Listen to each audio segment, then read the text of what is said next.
Next 24 hours നിങ്ങൾക്കുള്ള ഒരു guidance എന്താണെന്ന് നോക്കാം. ഇത് കളക്റ്റീവ് റീഡിംഗ് ആണ്. റെസനേറ്റ് ആവുന്നതനുസരിച്ച് മാത്രം എടുക്കുക. Page of swords.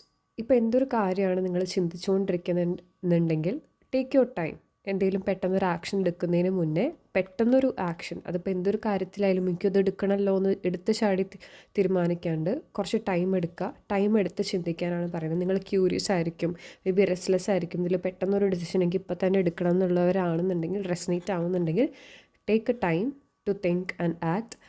ആൻഡ് എന്തൊരു കാര്യം മേ ബി എൻഡ് ആയിട്ടുണ്ടായിരിക്കാം, അത് എൻഡായിട്ട് ആലോചിക്കുന്നവരാണെന്നുണ്ടെങ്കിൽ it was ended for good. അത് നല്ല കാര്യത്തിന് വേണ്ടിയിട്ട് തന്നെയായിരുന്നു അത് എൻഡായത്. അതായത് എന്തെങ്കിലും ഒരു സിറ്റുവേഷൻ ആയിരിക്കാം, എന്തെങ്കിലും നിങ്ങൾക്ക് അത്ര നാൾ പെയിൻഫുൾ ഉണ്ടാക്കിക്കൊണ്ടിരിക്കുന്ന സിറ്റുവേഷൻ ആയിരിക്കാം.